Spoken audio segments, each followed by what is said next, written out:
par Raoula Libre, le média indépendant du Pays niçois. Bonsoir, donc aujourd'hui bonjour, aujourd'hui nous travaillons sur la période de la francisation. Donc dans cette huitième leçon du comté de Nice et de la ville de Nice, comment Nice devient-elle française? La période qui va donc du rattachement de 1860 à 1927-28. 1928 étant le moment où la nation effectue son vrai grand geste conséquent envers le comté. On va distinguer plusieurs périodes qui sont importantes, trois périodes même qui sont importantes. On va d'abord parler de l'intégration en marche forcée, c'est-à-dire les années 1870-1914, donc Second Empire et Troisième République, avant la Première Guerre mondiale, où véritablement la priorité est en France, à l'unité nationale, et à la francisation des provinces, notamment des provinces éloignées, et des provinces nouvellement acquises, en l'occurrence le comté de Nice, la Savoie. Et puis, dans un deuxième temps, et on verra la période de la grande épreuve, 1914-1918, la Première Guerre mondiale, et puis derrière le début des années folles. Et entre-temps, on fera un petit arrêt sur Nice, reine de la côte, cette ville qui, petit Boursarde, devient une grande ville française. Alors, dans un premier temps, voyons cette période de l'intégration en marche forcée. On a une étude qui est assez récente, parue aux presses universitaires de Rennes en 2014, qu'il faut conseiller aux personnes qui s'intéressent à cette question-là. Donc, Courrières, le comté de Nice et la France, histoire politique d'une intégration, 1860-1879, donc paru aux presses universitaires de Rennes, et qui fait le point donc sur ces deux premières décennies de l'intégration du comté de Nice à la France, décennies où beaucoup de choses se jouent, on va le voir. Alors, dans un premier temps, on va voir cette évolution donc de la ville de Nice dans cette période de 1860 à 1914 et la ville de Nice des Alpes-Maritimes. Alors, dans un premier temps, c'est l'Empire qui prend possession des lieux. On se rappelle qu'au moment même du plébiscite, déjà les autorités françaises étaient arrivées dans le comté de Nice, ce qui avait d'ailleurs été un des multiples facteurs qui montrent à quel point ce plébiscite avait été orienté, arrangé. Alors, le 17 juin 1860, le comté de Nice, dans lequel on crée l'arrondissement de Puget-Théniers, est ajouté à l'arrondissement de Grasse, qui jusqu'à présent appartenait à la France. Et pour constituer donc de nouveau le département des Alpes-Maritimes. On retrouve ce département des Alpes-Maritimes qu'on avait connu sous la période révolutionnaire et sous l'Empire, et cette vieille appellation des Alpes-Maritimes qui, comme on le sait, on l'avait vu ensemble lors de précédentes émissions, eh bien, remonte aux Romains. Le 7 août 1860, les choses sont jouées. Le royaume d'Italie va par contre garder la maîtrise des cols stratégiques. Alors c'est intéressant parce que la frontière évoluera encore en 1947 cette fois-ci. Donc on a une ligne de crête qui est définie et qui est stratégiquement plutôt à l'avantage bien sûr de l'Italie. Malgré ça, c'est important de le souligner, et ça relativise aussi la portée démocratique de ce fameux plébiscite, très polémique de 1860. Bien, malgré le vote oui, les communes de Tende et la Brigue ne sont pas intégrées dans le département des Alpes-Maritimes et demeurent italiennes pour des raisons stratégiques, des raisons liées aux réserves de chasse de la monarchie sarde, du roi d'Italie. Et donc se fixent les frontières du comté de Nice qui n'évolueront plus avant le lendemain de la Seconde Guerre mondiale, où les arrondissements de Tende et de la Brigue seront, suite au traité avec l'Italie, intégrés aux Alpes-Maritimes. Alors, sous l'Empire, puis ensuite on verra la République, le Second Empire de Napoléon III, pardon, eh bien, de gros investissements sont réalisés. Ça avait été déjà le cas pendant le Premier Empire.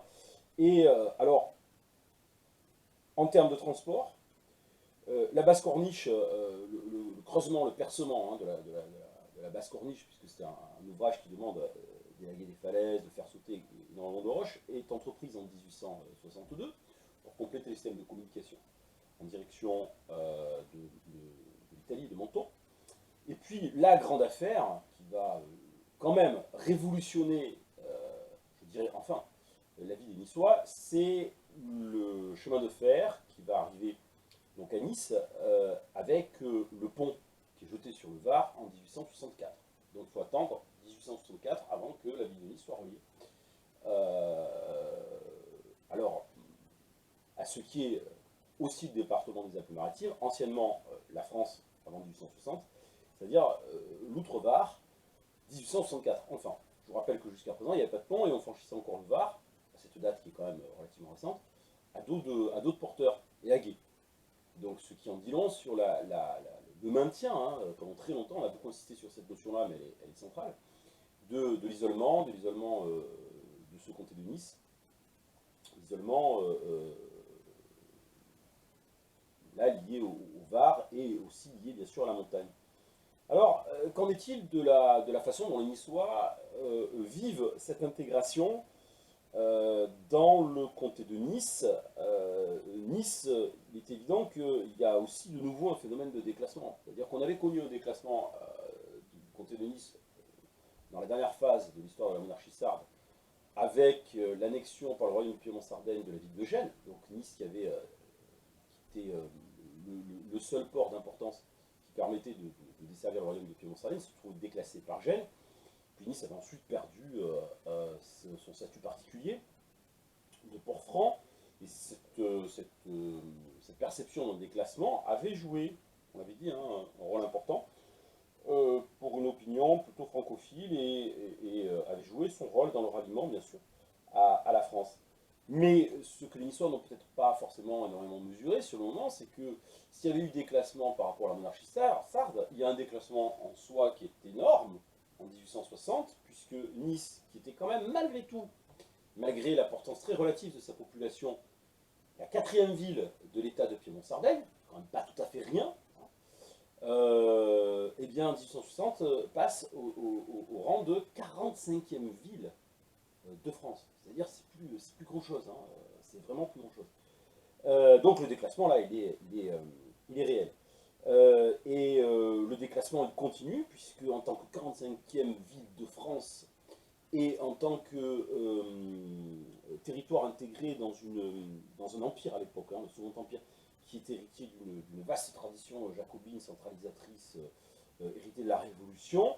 Donc le Sénat n'est pas maintenu, pas même comme cour d'appel, donc Nice perd les tout derniers fils qui liaient en fait la ville de Nice dans sa très longue et très ancienne histoire à ses libertés municipales, à son autonomie. Et puis en tant que 45e ville de France, l'université n'est pas rétablie. Hein. Nice en 1860 en France, c'est pas grand-chose. C'est pas grand-chose. Alors, on a une agitation hein, qui va secouer la ville de Nice à un moment de la défaite de 1870. Donc 1870, c'est la guerre entre la France et la Prusse, initialement en tout cas, comme ça que concevait cette manœuvre l'empereur Napoléon III, qui se retrouve à combattre en fait, non pas la Prusse, mais la coalition des États allemands, ce qui va donc faciliter la naissance de l'empire allemand. Donc ça entraîne une certaine agitation. On est à l'époque à Nice du syndic puis-maire, 1860 et 1870, François Molosina, qui aura été une figure locale marquante. Et on a une certaine agitation, une agitation séparatiste. Donc on a un séparatisme niçois hein, qui est relié à une longue tradition d'autonomie et de défense d'autonomie locale, notamment par rapport à la France. Donc on peut faire remonter voilà, à 1747 avec Égalispan, les Barbus, etc., etc. Donc cette idée-là n'est pas morte avec le rattachement. D'ailleurs en 1871-1878, c'est un maire plus ouvertement séparatiste hein, qui prend la succession de Malocena, c'est Auguste Reynaud, et qui prend sa succession. Et Garibaldi, dont on avait beaucoup parlé dans la leçon précédente, en 1871, Garibaldi est élu. Il est élu sur une liste séparatiste, donc bon, c'est pas étonnant quand on connaît le destin personnel de l'homme qui s'est battu et qui a consacré sa vie à cette grande œuvre qu'est l'unité de l'Italie. Mais son élection, en raison de son rôle militaire, et puis surtout en raison en fait de son poids, et parce qu'il est quelqu'un de redoutable et de redouté, eh bien, son élection sera invalidée par l'Assemblée nationale qui siège à l'époque à Bordeaux, puisque les autorités avaient fui pour Bordeaux au moment du siège de Paris par les troupes allemandes. Ce qui va conduire Garibaldi, grande figure locale, qui aurait pu porter on va dire, le combat séparatiste, à prendre en quelque sorte sa retraite, à se retirer, pas en quelque sorte, à se retirer de la vie politique. Bon, après Garibaldi a mené tellement d'autres combats. Hein. Alors, ces séparatistes sont-ils majoritaires dans la ville de Nice? A priori non. A priori non. Ce qui les caractérise malgré tout, c'est une certaine absence de projet. Leur vision est assez floue, elle est plus, on va dire, instinctive, elle est davantage affective, elle est davantage pulsionnelle, je dirais. Et alors il y a un certain nombre de figures de ce séparatisme niçois, mais aucune qui soit capable de se hisser à la hauteur des élites locales qui seront incarnées à partir de 1878 par Alfred Boriglione. Alfred Boriglione, qui va être maire de 1778 à 1886, c'est quelqu'un qui va inaugurer un discours, justement, un discours typiquement niçois, un discours politique typiquement niçois, le discours politique incarné par exemple dans les années 70-80 par Jacques Médecin, qui reflète toutes les ambiguïtés de la situation de Nice par rapport à la France. C'est un discours à la fois de fidélité de Nice à la France quand on s'adresse à Paris. C'est-à-dire Nice, dans la pensée politique de ces élites qui se succéderont depuis Alfred Boriglione, parce qu'il est l'initiateur de ce discours, de cette voie moyenne, de cette troisième voie en quelque sorte entre le séparatisme et le ralliement. Mais ce discours sera repris après par tous ses successeurs et porté peut-être à son paroxysme par un Jacques Médecin. Et à mon avis, aujourd'hui, les choses ont un petit peu changé de ce point de vue-là, justement, depuis Jacques Médecin. Et ce discours, c'est ce discours de fidélité de Nice à la France qui est porté devant Paris, où les autorités niçoises cherchent justement à prouver leur loyauté et leur fidélité à leur nouvelle patrie de tutelle. Donc Nice est française, Nice se veut une bonne élève, en l'occurrence donc de la République, au moment où Alfred Boriglione en 1878 accède au pouvoir. Et en même temps, on a un discours qui, à l'interne, vis-à-vis des Niçois, est un discours qui se veut garant véritablement de l'identité niçoise. Donc vis-à-vis des Niçois, le discours niçois, c'est un discours qui respecte l'identité niçoise, un discours où on se veut avant tout niçois, et puis quand on s'adresse aux autorités avec lesquelles, de toute manière, on a des liens politiques et avec lesquelles on est obligé légalement de collaborer, et puis avec lesquelles on a intérêt, de toute manière, à montrer patte blanche si on veut être intégré, eh bien, on a ce discours de fidélité. Alors en même temps, Nice, 45e ville de France, elle ne le restera pas longtemps.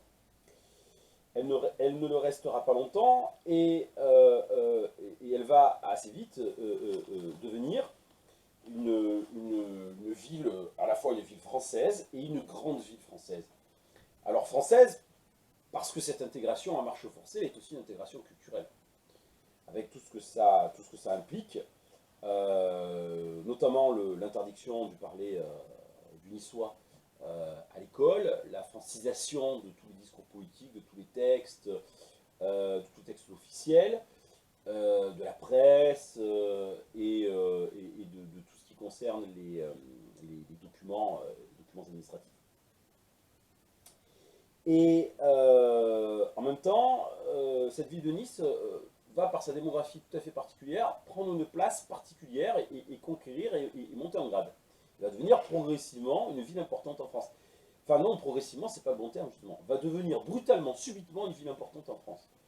Alors Nice, reine de la côte, comment d'abord le bourg sarde, qui n'était pas un bourg à l'échelle sarde, mais qui devient un bourg à l'échelle française, eh bien, devient une grande ville française.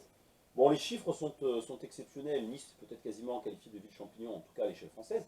Certes, moi je veux bien qu'on soit à une époque de croissance démographique importante en Europe, hein, notamment en France, mais là, on a un phénomène qui s'explique par d'autres facteurs purement niçois. En 1861, on en est à 50 000 habitants à peu près. Et en 1914, on en est à 150 000 habitants. Donc en l'espace d'un demi-siècle, un gros demi-siècle, la population de la ville de Nice triple à peu près. Alors, la ville de Nice et du département des Alpes-Maritimes. Alors comment comprendre un tel phénomène? Alors on a certes une natalité qui est élevée, de manière à l'époque, c'est un phénomène européen. On a un exode rural qui est là aussi un phénomène important en Europe. Un exode rural dans lequel il ne faut surtout pas faire le contresens de voir un dépeuplement des campagnes. C'est pas ça l'exode rural. Les campagnes restent peuplées. D'ailleurs, de toute manière, en France, désormais, Nice est française. Voilà, il faudra attendre les années 20 pour qu'on ait autant d'habitants dans les villes que dans les campagnes. L'urbanisation est assez tardive en France par rapport aux autres pays européens. Et donc, il ne faut pas voir l'exode rural comme le dépeuplement des campagnes. En fait, les campagnes restent peuplées, c'est le surplus des populations des campagnes qui va gagner les villes. On n'est pas encore à l'époque de la désertification rurale. Et en particulier dans le comté de Nice. Donc on a un exode rural dans le comté, et puis on a une immigration qui est une immigration double. On a une immigration française. D'abord, on a déjà des Français qui viennent massivement, alors des Français entre guillemets, puisque Nice est française, des gens d'origine française, mais on comprend bien ce que je veux dire par là, enfin j'espère. Et une immigration italienne aussi, et ça, bien évidemment, c'est quelque chose de fondamental. Et ça a posé le problème de l'identité niçoise. Ça a posé un problème à l'identité niçoise. On estime hein, que à peu près 30% en 1914 de la population du comté de Nice est originaire d'Italie. Alors, le département des Alpes-Maritimes n'est pas le seul département en France qui soit exposé à une immigration importante. Le phénomène migratoire, hein, dans l'Europe du XIXe siècle, il est massif. La France est un pays qui accueille énormément de migrants. Elle le fait d'ailleurs avec un grand entrain, puisqu'il y a une double exigence, le redressement démographique face à l'Allemagne, puissance contre laquelle il va bien falloir prendre, comme on dit à l'époque, la revanche. Et puis, je vous rappelle qu'on est à l'époque d'un grand dynamisme économique qui était surtout important au moment du Second Empire. Après, ça se complique un petit peu plus à partir des années 1970, on va même parler de Grande Dépression, mais quand même, on a besoin dans de nombreux secteurs industriels. Alors c'est le cas des départements frontaliers de l'Est, du Nord-Est bien sûr en premier, ou des départements industriels du centre. Eh bien on a besoin d'une main-d'œuvre immigrée importante. On a des Belges, on a des Polonais dans le nord-est de la France, et on a des Italiens dans tout le sud-est de la France, pas seulement à Nice, un phénomène de migration italienne aussi important dans les autres départements du sud-est de la France, départements alpins, et aussi les Bouches-du-Rhône. Alors, d'où viennent ces Italiens qui se précipitent dans le comté de Nice? Et pourquoi se précipitent-ils dans le comté de Nice? Ils sont chassés par la misère. Ils sont chassés par la misère d'une Italie dans laquelle la population explose, une véritable explosion démographique italienne, parce que la transition démographique est très subite en Italie, alors qu'en France, elle s'effectue quasiment sur 200 ans. Donc on a une natalité qui est moins élevée. En Italie, par contre, on a une natalité qui explose. Alors on a des Piémontais et des Ligures, hein, parce qu'on a un phénomène d'immigration de proximité. Beaucoup de Toscans aussi, des gens d'origine toscane qui migrent sur la côte d'Azur. Et puis, bien évidemment, le reste de l'Italie, et même l'Italie du Sud, est assez bien représenté. Mais les Piémontais, il faut le reconnaître, et les Toscans sont particulièrement nombreux.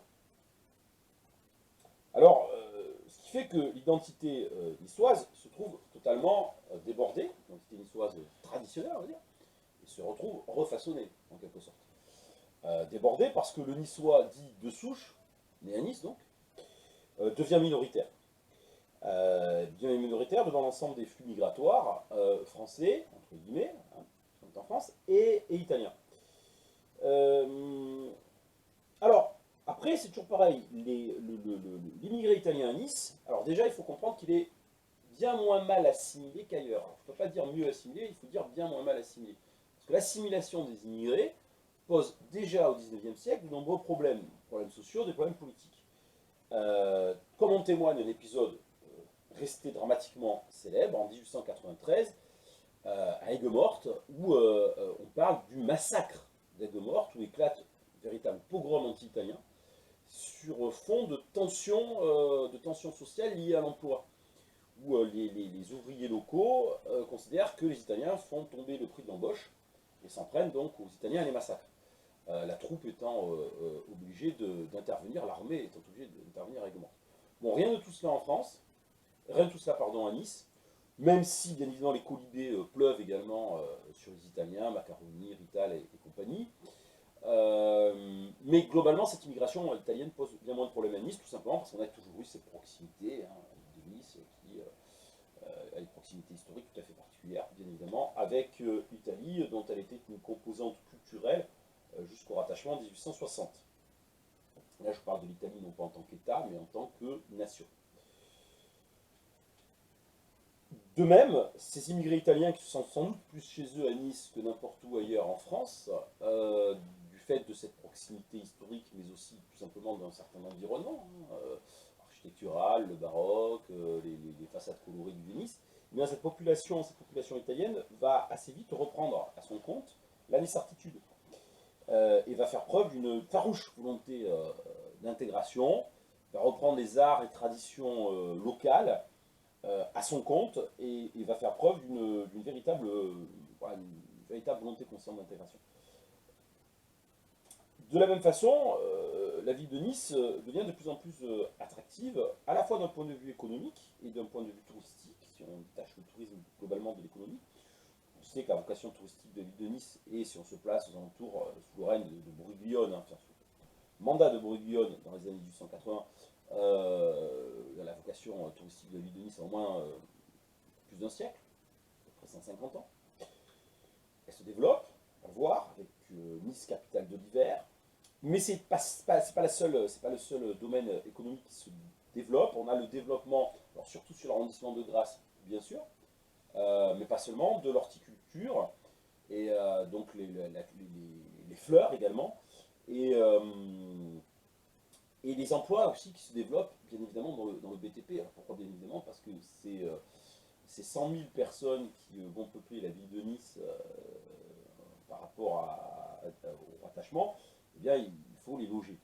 Donc on a à la fois un secteur des travaux publics et du bâtiment qui prospère par rapport à l'urgence de la construction de bâtiments civils, mais aussi de nouvelles infrastructures routières, les grandes infrastructures que l'on a décrites.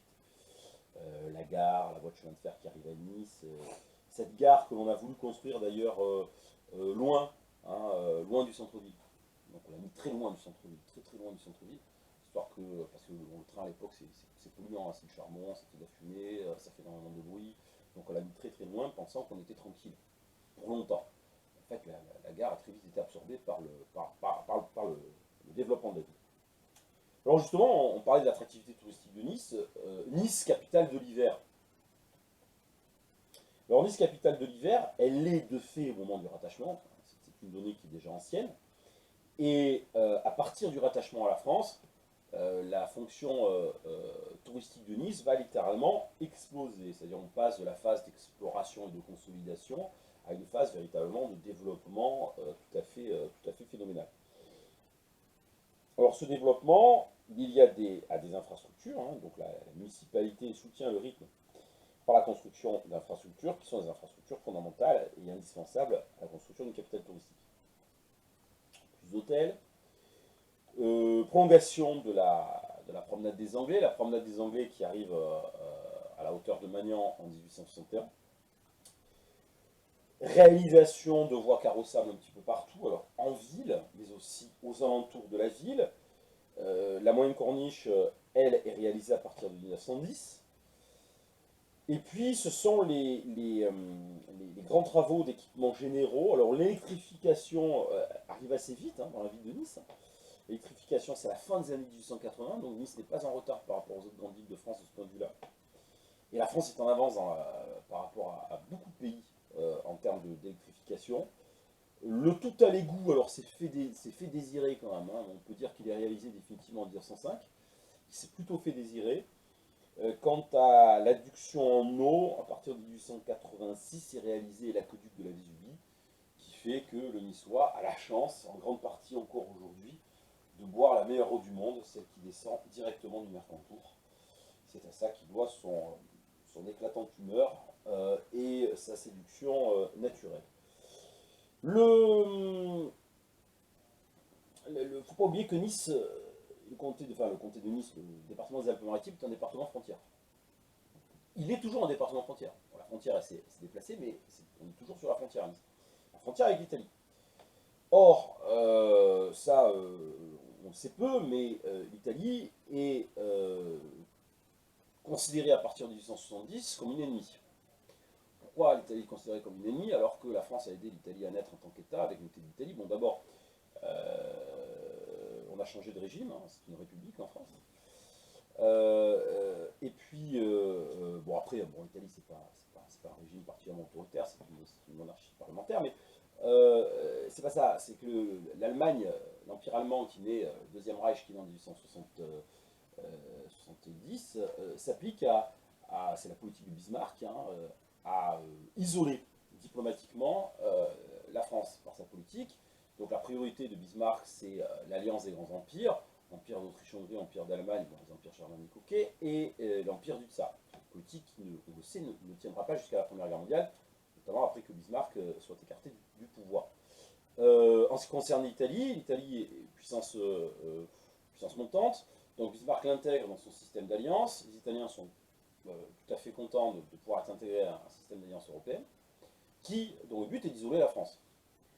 De plus, on a des questions qui divisent en quelque sorte la France et l'Italie. La France et l'Italie sont deux puissances méditerranéennes. Et donc forcément, elles ont une rivalité géopolitique. Alors, on peut citer par exemple la question de la Tunisie. Déjà dans le Constantinois en Algérie, on a pas mal de personnes qui ont migré en Algérie et qui sont d'origine italienne. En Tunisie, c'est aussi le cas. Et l'Italie aurait bien déclaré son protectorat sur la Tunisie, ça ne sera pas le cas. Ça ne sera pas le cas. Et puis il ne faut pas oublier non plus que le nationalisme italien, qui est basé sur la revendication de terres, des terres dites irrédentes, eh bien désormais il a des revendications sur la France, vieille revendication la Corse depuis 1869, puis là du coup revendication plus récente, la Savoie et le comté de Nice, dont certains considèrent que le Royaume d'Italie s'est séparé un petit peu légèrement. Hein, voilà, donc on a des questions comme ça, politiques et géopolitiques, qui font que la France et l'Italie ne sont pas, contrairement à ce qu'on pourrait imaginer, des républiques, une république et une monarchie parlementaire sœurs, des États frères. Donc on a une construction de forts qui anticipe la grande phase de construction qui sera celle de la ligne Maginot. Mais là on est un demi-siècle avant, le Mont Chauve, le fort de Lotian, le fort de la Tête de Chien, le fort de Peracave pour les principaux. Parce que l'ennemi, c'est bien évidemment l'Italie. D'ailleurs, lorsque von Schlieffen, en 1906, qui est chef d'état-major des armées allemandes, finalise le plan qui porte son nom, le plan Schlieffen, qui sera le plan utilisé en gros par son successeur von Moltke pour l'invasion de la France en 1914, eh bien, il intègre dans son premier projet une armée italienne qui devrait envahir la France, alors non pas par les Alpes, l'armée italienne est censée dans ce projet monter simplement la garde, mais qui serait adjointe aux 7 armées allemandes qui se déverseraient sur la France et la Belgique. Donc prudence. Le lycée de garçons devient en 1896 le lycée Masséna. Et puis en 1891, ce sont des polémiques à n'en plus finir autour de l'inauguration de la statue de Garibaldi sur la place Garibaldi. Pourquoi des polémiques à n'en plus finir? Parce que Garibaldi, de toute manière, c'est la figure polémique par excellence, donc séparatiste, opinion francophile, voix moyenne, tout le monde y va de son laïus et de sa prise de position. Développement des infrastructures, mais aussi développement des grandes constructions purement touristiques. Alors je vous ai dit qu'on a une augmentation du nombre d'hôtels, et puis certains de ces hôtels deviennent des bâtiments emblématiques. Et là, la ville de Nice, non seulement grandit, mais grâce au tourisme, elle grandit dans l'harmonie, elle grandit dans la beauté, dans l'embellissement. C'est l'hôtel Régina en 1896, qui est sans doute le grand symbole de cette Nice, capitale de la Côte d'Azur, sur la colline des Cimiers. Grande villa, grands hôtels. Alors l'autre grand symbole en 1902, c'est le Parc Impérial, qui est un hôtel, l'hôtel du Parc Impérial. Alors je vous signale d'ailleurs qu'en ce moment se tient à la Villa Massena une exceptionnelle exposition sur les photos donc de Giletta, de Jean Giletta. Donc exposition qui va durer jusqu'en mars et que vous pouvez voir donc au musée Masséna et qui nous montre faire revivre justement cette époque en photo avec ces fameux clichés de Giletta. Donc l'hôtel du Parc Impérial qui est aujourd'hui donc le lycée que l'on connaît, et puis la promenade des Anglais qui continue à courir. Carras, le petit Carras qui est un petit port, périphérique de Nice, est atteint en 1882. Et puis la jetée promenade en 1891, la promenade des Anglais qui commence à prendre le visage qu'on lui connaît aujourd'hui avec cette chaussée qui court le long de la mer. Villa Massena, on en parlait il y a un instant, en 1900. Et puis en 1912, l'autre très grand symbole, avec le Regina, et qui est celui qui va finir par s'imposer parce que lui, il existe toujours, c'est bien sûr l'hôtel Negresco. On a aussi on entreprend assez tôt dans ces années-là la couverture du paillon. Couverture du paillon qui est essentiellement sur la place Masséna, avec donc en 1884 le très luxueux casino municipal. Alors pour ceux qui ne sauraient pas, le casino municipal est sur ce verrouille la place Masséna. Il est aujourd'hui il serait situé aujourd'hui à l'endroit où la coulée verte arrive sur la place Masséna. Place Masséna qui d'ailleurs à l'époque n'ouvre pas sur la mer, on ne peut pas apercevoir la mer depuis la place Masséna puisqu'il y a des immeubles de Nice qui bouchent la ville. Et puis plus haut, on a le parc Chambrun. Alors, le parc Chambrun, c'est donc tout à fait au nord de la ville, dans un quartier qui est un quartier lui aussi périphérique, parce que Nice est cette ville qui a des tas de petits villages périphériques. Alors, Lourail, le Ré, cher aux amateurs du football niçois et du gym, c'est un petit quartier périphérique, un quartier on dit à l'époque, vous savez, les cressonnières, il y a des vaches laitières, et puis il y a comme une sorte de petit village, il y a un poste d'octroi, qui montre bien cette périphérie, il y a la petite chapelle Saint-Sylvestre. C'est comme une sorte de petit village où il y a des belles musettes, il y a des petits restaurants, et on y construit à partir de 1876 le parc Chambrun et le Palais des Glaces. Le Palais des Glaces qui n'existe plus et qui était un grand complexe pour faire du patinage. Et partout sur les collines et sur les hauteurs de Nice, des villas, des petits châteaux comme le château du comte de Falicon, le château Valrose, enfin bon. Voilà, Nice la ville de Nice qui s'épanouit véritablement dans un feu d'artifice architectural, sous l'égide à la fois d'autorités municipales qui ont décidé de jouer le jeu et de miser véritablement sur le tourisme, mais aussi grâce à des multiples initiatives privées dans lesquelles les hivernants vont jouer aussi un rôle important. D'ailleurs, en 1887, Stéphane Liégeard, donc l'écrivain, va publier un livre où il parle de la Côte d'Azur, la capitale de la Côte d'Azur, l'expression donc est de la fin du 19e siècle, une expression pas forcément très aimée, toujours amateur d'histoire du comté de Nice, on préfère plutôt le comté de Nice, qui est une expression qui va devenir une expression marketing, mais en même temps le tourisme est une activité économique. Économie dit marketing, les destinations doivent se vendre, et la Côte d'Azur, aujourd'hui, c'est un mot qui est connu dans le monde entier. Alors on peut regretter, bien évidemment, que quand on va en Chine, au Brésil, au Mexique, ou en Afrique du Sud, quand on discute avec les gens, quand on leur dit qu'on vient de la ville de Nice, les gens ne connaissent pas. Quand on leur dit qu'on vient de la Côte d'Azur, par contre, les regards s'éclairent et les regards brillent, mais c'est comme ça, c'est un fait. Alors on a toujours des hivernants célèbres, et ces hivernants célèbres vont apporter leur pierre à l'édifice de la construction de cette harmonie architecturale niçoise. Alors les Russes d'abord, bien sûr. Les Russes, il y a une immense histoire entre d'amour entre la Russie et Nice, et qui va passer par plusieurs étapes, par plusieurs âges. Le premier âge, c'est dès le milieu du XIXe siècle, c'est les tsars et l'aristocratie tsariste russe. La première église russe, pas la cathédrale, hein, la première église russe, la cathédrale est du début du XIXe siècle, la première église russe c'est 1859, celle qui se trouve pas très loin de l'avenue Jean Médecin. On sait qu'en 1865, on a un tsarevitch, Nicolas, comme il se doit, hein, je dirais, qui meurt à Nice, donc en 1865, d'une méningite. Et d'ailleurs, vous pouvez voir hein, sur la tsarevitch, là, qui porte son nom, le tsarevitch étant, je le rappelle, l'héritier d'un tsar, eh bien, on a une plaque qui est commémorative sur le décès de cet hivernant, qui n'était pas un hivernant comme d'autres. On a des personnalités extraordinaires qui séjournent à Nice. On a le très fantasque Louis II de Bavière, connu pour ses fantaisies architecturales tout à fait extraordinaires en Bavière, hein, et pour ses châteaux. On a la reine-mère de l'Europe, hein, si je puis dire, hein, qui a par sa descendance, peuplé de têtes couronnées toutes les cours d'Europe. C'est bien sûr la reine Victoria, hein, le plus long règne de l'histoire contemporaine, et qui séjourne, on le sait, à Nice, notamment l'hôtel Regina. Regina en latin, c'est la reine.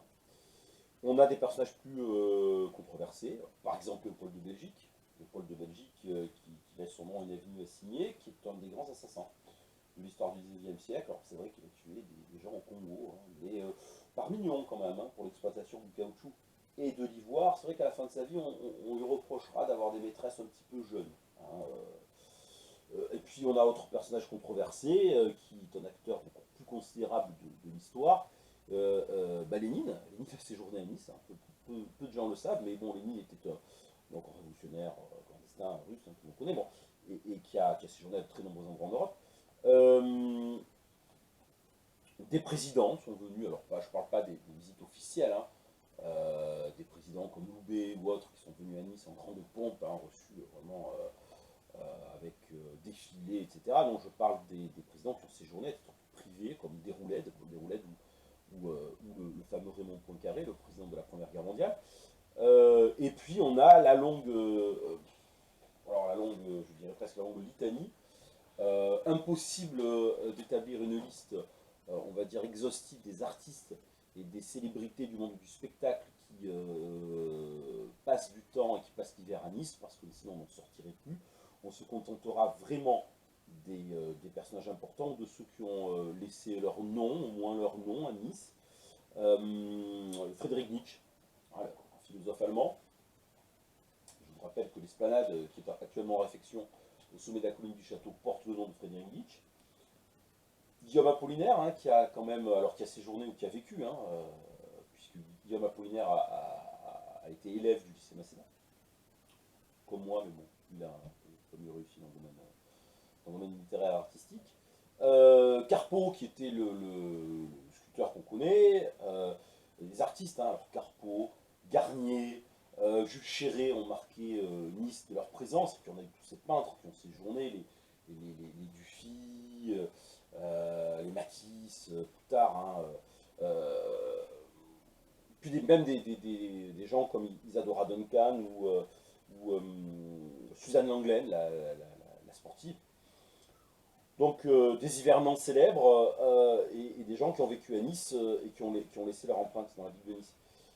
Du coup, on a une vie artistique, une vie mondaine foisonnante, avec à la fois des tas de manifestations nouvelles, on va dire, qui sont tournées vers l'accueil des hivernants, des manifestations qui sont touristiques, et en même temps, des manifestations qui sont liées au folklore local. Alors bien évidemment, quand on parle de manifestations touristiques, quand on parle de folklore local, moi j'aime pas le terme de folklore, ça veut dire que ça devient une marchandise.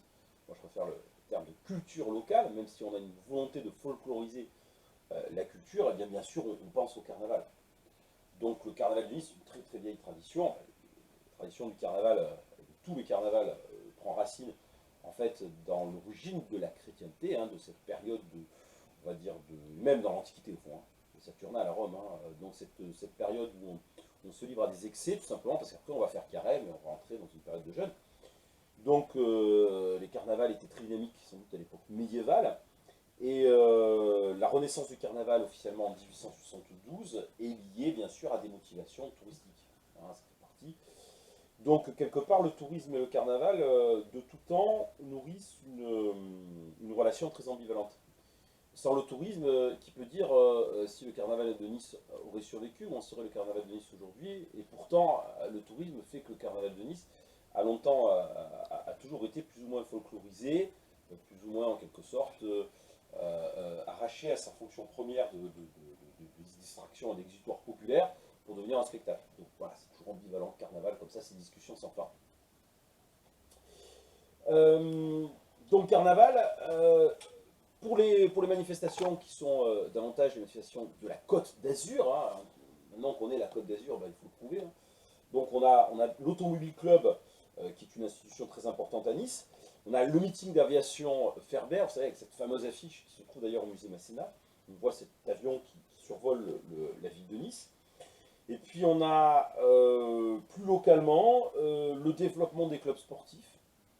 Le Vélo Club de Nice en 1904, qui par fusion successive va devenir, avec notamment le Gallia Club et le GCN, va devenir l'Olympique Gymnast Club de Nice, qui a retenu donc la fondation du Vélo Club de Nice en 1904 comme étant la date de fondation de l'historique club, pas seulement de football, club omnisport niçois, Olympique Gymnast Club de Nice. Et puis on a la culture locale, hein, qui continue, vraiment locale, qui continue à être foisonnante. Et ça, on sait que c'est quelque chose qui traverse tous les âges de l'histoire niçoise. Hein. Cette culture locale, elle est partagée entre un pôle davantage niçois, un pôle davantage, entre guillemets, français. C'est d'un côté Henri Sapia avec l'Académie à Nissarde et Nice Historique. Et puis c'est Rondelli Ménica qui compose l'inoubliable Nice à la Belle. Des peintres locaux, alors ce sont les Mossa bien sûr, hein, dont les œuvres sont exposées au musée Chéré. Alexis puis Gustave Adolphe, peintre et affichiste niçois, dont le nom est Gustave Adolphe Mossa, totalement lié au carnaval de Nice. Et puis des historiens, on sait qu'on a toujours une tradition depuis les Pastorelli et compagnie, toujours, il faudrait que je mette un peu compagnie de côté aujourd'hui. Hein. Donc on a une tradition d'historiens niçois, Toselli, Caïs de Pierre-Las. Et la vie intellectuelle niçoise et la vie scientifique niçoise, il ne faut pas oublier que Nice est un lieu de science. Rappelez-vous, hein, quelques décennies auparavant, de l'école des naturalistes niçois, comme Barla par exemple. Là, c'est l'Observatoire de Nice, qui devient une institution scientifique internationale. L'Observatoire de Nice qui est financé par le banquier Bischofsheim, et dont la coupole, construite à partir de 1878, a été conçue par Gustave Eiffel. L'Observatoire de Nice qui devient tout de suite un pôle scientifique d'excellence en fait, en France et dans le monde, puisque à défaut de pouvoir rivaliser avec les autres observatoires par la clarté de son ciel, c'est un observatoire en ville, ou par la puissance de son instrument principal, l'équatorial coudé, eh bien, Nice reçoit, l'Observatoire de Nice reçoit une très grande lunette astronomique, une des plus puissantes lunettes astronomiques du monde.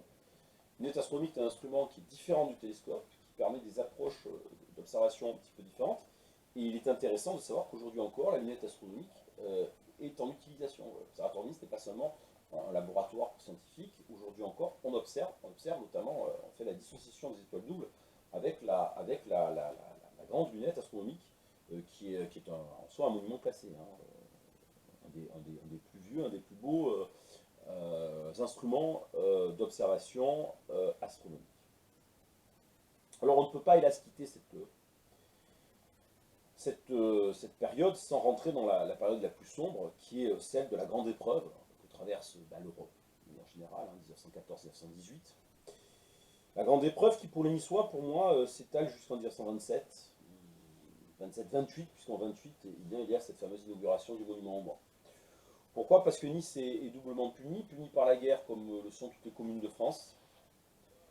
C'est la mort d'à peu près, hein, pas loin de 4000 Niçois, morts au combat, et de milliers de personnes, de soldats mobilisés issus des communautés, des communes des Alpes-Maritimes. Alors on a une double mémoire, hein, qui vient, chapeauter cet épisode extrêmement douloureux. On a à la fois la mémoire des Diables Bleus, puis à la fois la mémoire de l'honneur bafoué du 15e corps. Jean-Yves Le Naour, qui est un historien intéressant, hein, à mon avis, hein, et un excellent vulgarisateur par ailleurs, ce qui ne gâche rien sur la question de la Première Guerre mondiale, avait consacré en 2012 un ouvrage entier des Unions nationales, la légende noire des soldats du Midi, sur le terrible épisode que, à mon avis, tout Niçois doit connaître, car ça fait partie de son identité, de l'épisode du 15e corps. Alors le 21-22 août 1914, il faut savoir déjà que c'est la journée la plus meurtrière de l'histoire de France. C'est entre 25 et 30 000 soldats français qui sont tués en 24 heures. C'est la boucherie la plus épouvantable de l'histoire de France. Autrement dit, Menton rayé de la carte. Hop, comme dirait l'autre, une offensive, hop, une sous-préfecture rayée de la carte. Là, c'est l'ensemble des armées de Joffre qui se portent à la rencontre de l'ennemi. Joffre, qui a compris la manœuvre de débordement des armées allemandes dite Plan Schlieffen, on y revient, entend frapper à l'articulation de ce mouvement tournant qui passe par la Belgique, dans les Ardennes. Donc il attaque au centre du front allemand, et en même temps il attaque en périphérie, en Lorraine notamment, dans une attaque qui est davantage politique, puisqu'on ne comprendrait pas que les armées françaises ne fassent pas un effort considérable pour se porter vers la Lorraine et l'Alsace, qui sont les buts de guerre déclarés, il y en a d'autres qui ne sont pas déclarés, qui sont plus inavouables de la France. C'est aussi un geste envers les Russes qui sont engagés à mobiliser deux armées en Prusse orientale et qui attendent une offensive claire des Français dans ce secteur. C'est la bataille de Morhange. Donc Morhange, c'est en Lorraine, 21-22 août 1914. C'est une catastrophe, comme toutes ces batailles dites batailles des frontières, puisque les armées françaises qui obéissent à l'époque à une doctrine dépassée, qui est une doctrine dite de l'offensive à outrance, bon, l'historiographie récente est revenue un petit peu là-dessus, il semblerait qu'on doive enlever quand même l'outrance, mais enfin il s'agit quand même toujours de courir avec ses baïonnettes au canon sus à l'ennemi, sous le feu des mitrailleuses et de l'artillerie lourde allemande. À Morhange, en fait, les Allemands ont préparé des positions depuis 1870, en fait, hein. Ils attendent l'offensive française, ils ont coupé des rangées entières d'arbres pour faciliter le tir croisé des mitrailleuses, des canons, ils ont une artillerie lourde, alors que l'armée française a une artillerie de campagne, donc mobile, doctrine de l'offensive, les fameux canons 75 qui sont les meilleurs du monde, mais pas les plus puissants, et donc ils ne peuvent pas tirer aussi loin que l'artillerie allemande. Et bien évidemment, lorsqu'on donne l'ordre de tirer, et de foncer, d'attaquer et de charger les troupes allemandes, c'est la catastrophe. C'est la catastrophe, et tout de suite la suspicion va être portée sur l'attitude au combat des soldats du 15e corps. Alors, là aussi, contrairement à une légende tenace, notamment à Nice, le 15e corps, c'est pas seulement un corps levé dans la ville de Nice. Le 15e corps sont des soldats de tout le midi de la France. Hein. Mais ce sont aussi des Niçois. Et donc il ne faut pas y voir un racisme anti-niçois, lié au fait que Nice a été trop récemment ou récemment intégré à la communauté nationale française. Non, il faut y voir quelque chose, à mon avis, encore plus grave en fait, qui est une affaire de racisme ordinaire des gens du Nord envers les gens du Sud. C'est, vous savez, Tartarin de Tarascon. Nous, méridionaux, nous sommes censés être Clémenceau, pourtant élu du Var, qui parlait de l'humeur légère des méridionaux. En gros, on est des beaux parleurs, on parle beaucoup, on n'agit pas beaucoup, et pour la guerre, on est bon à rien. Ça demande un instinct viril que seuls les gens du Nord posséderaient par nature. Vous voyez un petit peu le tableau. Les pertes sont terribles. 10 000 soldats, en corps d'armée, c'est à peu près 30-40 000 hommes. Là, on a 10 000 soldats hors de combat. C'est un taux de perte qui est phénoménal. Dont 4 000 tués. Et de plus, ce 15e corps doit couvrir la retraite de l'ensemble du dispositif du front, malmené bien sûr, et notamment le 20e corps. Le 20e corps, c'est le corps de Nancy. C'est les Lorrains qui n'ont pas été annexés en 1870. Donc c'est politique. En plus, le 20e corps, il est commandé par un jeune officier, enfin non pas un jeune, quand je dis jeune, pas jeune du tout, hein, ancien, il n'est pas jeune du tout, oubliez ça, par un officier, en tout cas, qui politiquement est très bien introduit, enseignant à l'école de guerre, qui ne peut pas échouer, qui ne doit pas échouer, c'est le futur maréchal Foch.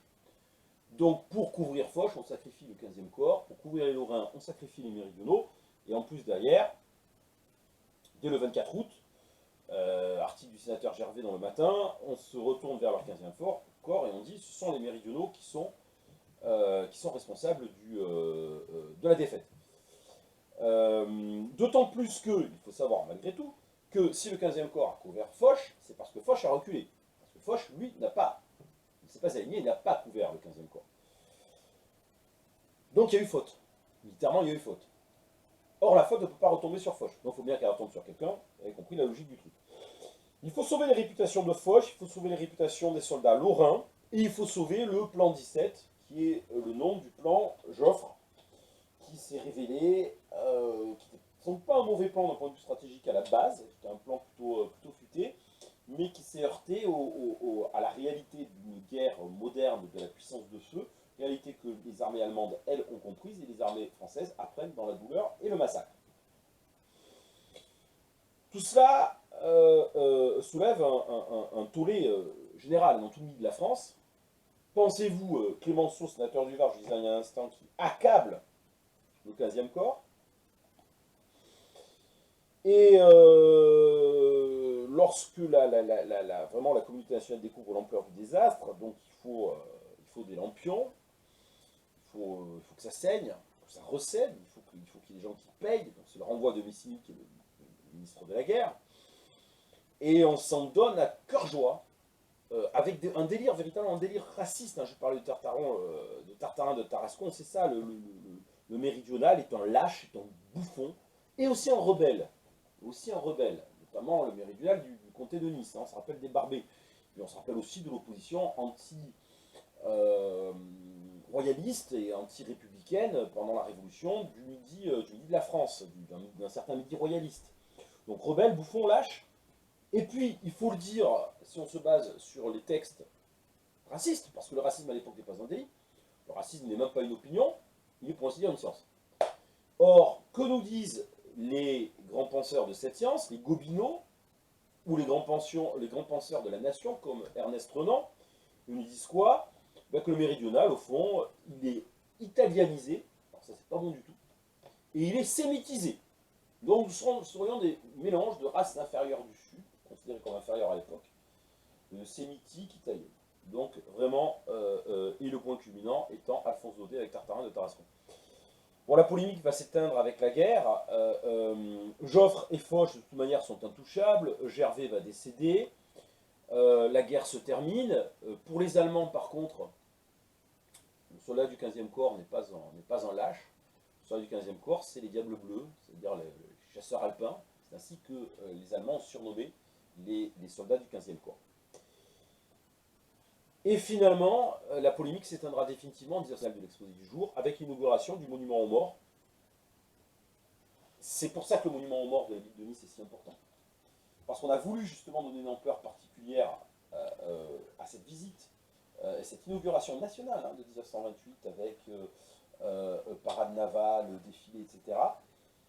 Avec excuse au fond, et avec même la présence, comme ça la boucle est bouclée, du maréchal Foch, que l'on exhume pour faire venir à Nice, afin de sceller la réconciliation nationale.